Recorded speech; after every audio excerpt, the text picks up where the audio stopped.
Parmi les livres que vous avez rendus, est-ce qu'il y en a un qui vous a particulièrement plu? Lisa Gardner. Ok, on peut le montrer. Voilà. Ok, Lumière noire. Vous pouvez nous expliquer un peu de quoi ça parle, pourquoi il vous a plu en particulier? Eh bien, c'est une fille qui s'appelle Flora et qu'on a séquestrée pendant 472 jours dans des conditions abominables, atroces. Elle s'est sortie au bout de 5 ans. Et au bout de 5 ans, elle a décidé de mener elle-même son enquête. Donc elle s'est mise dans la peau de quelqu'un qu'on kidnappe. Elle a cherché un monsieur dans un bar qui lui paraît louche, qu'elle a incité à lui faire des avances. Elle a accepté parce qu'elle a senti que ce mec-là, c'était un mec qui était un peu bizarre. Donc elle cherche comme ça de bar en bar un personnage un peu bizarre, un peu lourd, un peu glauque, qui attire comme ça, je te paye un coup, un autre coup, pour attirer la personne. Donc elle s'est fait attirer exprès par un gars qu'elle a rencontré, pas par hasard, mais disons qu'elle a cherché elle est tombée donc sur ce gars-là, et elle s'est fait séquestrer exprès pour savoir comment lui réagissait, ses états d'âme à lui, mais les états d'âme aussi à la personne qui s'est fait séquestrer. Est-ce que c'est un auteur que vous connaissez un peu, Lisa Gardner? Oui, j'ai lu pas mal de choses sur elle. D'accord. Et comment vous pouvez décrire son univers? C'est un peu un univers clos, quoi. C'est toujours très, très violent, c'est violent, quoi. C'est violent, mais il y a une partie quand même, ça se termine pas trop mal, ça se termine pas trop bien non plus, mais disons ça se termine moins mal que je le pensais. Parce qu'en fin de compte, elle s'en sort, bien sûr, comme d'habitude, mais enfin, il y a des séquelles, il y a des tas de choses, et puis bon, elle n'en a pas fini, quoi.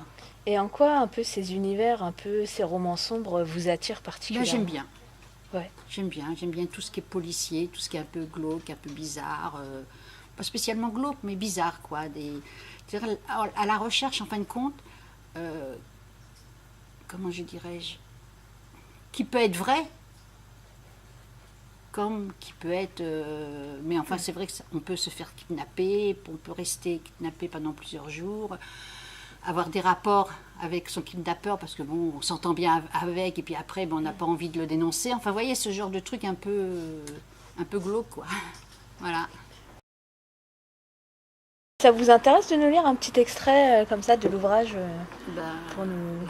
pour nous plonger un peu dans... Non. Elle avait commencé par un martini grenade, hors de prix, bien entendu. Les bars de Boston sont très chers et le jus de grenade très cher. Mais on était vendredi soir et elle avait survécu à une semaine de plus. Et bon sang, ça valait bien un petit cocktail tellement qu'elle avait travaillé. D'ailleurs, elle se faisait confiance. Il suffisait qu'elle ouvre un bouton de son chemisier moulant, qu'elle retire quelques épingles de cheveux mi-blonds. Elle avait 27 ans, une ligne impeccable et le genre de fessier qui ne passait pas inaperçu. Donc vous voyez, c'est vraiment pour tenter le... Elle se payait peut-être son premier verre, mais elle avait des chances qu'elle ne paye pas le deuxième. Alors après, elle prit une gorgée fraîche, sucrée, âpre, qui lui réchauffa la langue, avant de laisser la vodka glisser dans sa gorge. Il valait bien ses $14 de prix. Et après, elle fermait un instant les yeux, le bar avait disparu, elle était dans un abîme sans silence, elle cherchait vraiment quelque chose, et d'un seul coup, elle ouvre les yeux, il se tenait devant elle. Il lui offrait un deuxième verre, puis un troisième, et en proposa même un quatrième. Mais à ce moment-là, la vodka associée aux lumières de la piste de danse lui promettait déjà un réveil pas très frais. Et comme elle n'était pas idiote, pensant que monsieur, on ne serait déjà pas vu la question qu'on pose quelque part, l'abreuvé de Martini lui-même s'en tenait à la bière. Physiquement, il n'était pas trop mal, avait-elle décrété vers la fin du deuxième cocktail. Musclé, un type qui s'entrônait, qui avait beaucoup de goût vestimentaire... Et dites-moi sinon, de manière générale, parce que vous appréciez beaucoup le roman policier, vous en lisez pas mal aussi, comment vous trouvez en fait le temps de lire? Je suis à la retraite, je ne regarde pas beaucoup la télévision. D'accord. Comme je suis malade, donc j'ai un traitement à suivre assez... Je vais souvent à l'hôpital, donc je trouve le temps, parce que bon, la télé, il y a quelques émissions bien sûr qui m'intéressent, mais non, je suis plutôt lecture.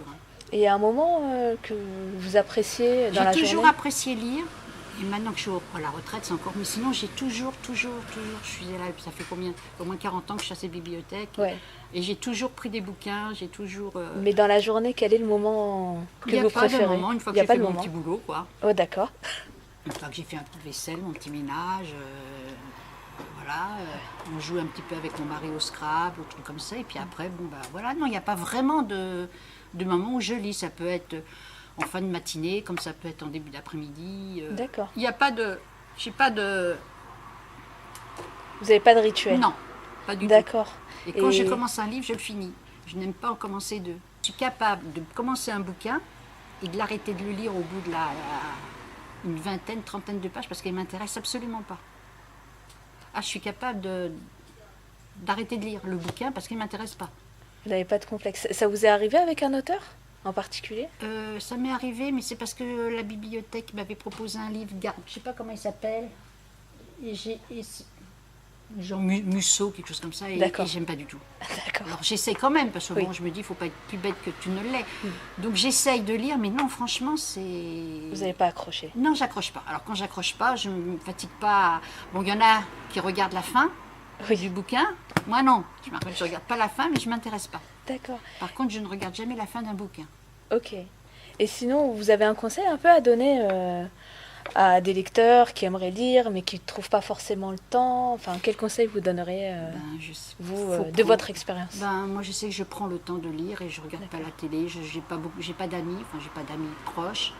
Donc, la lecture, c'est vraiment qu'on lit, moi, je suis dans mon bouquin et bon, si on sonne, j'ouvre la porte, mais disons, il m'est arrivé d'être dans mon bouquin, de mettre quelque chose à cuire et puis oublier tellement que je suis dans... Quand je suis dans mon bouquin, non, je crois qu'il n'y a pas... On aime lire ou on n'aime pas. Voilà, merci beaucoup. Voilà.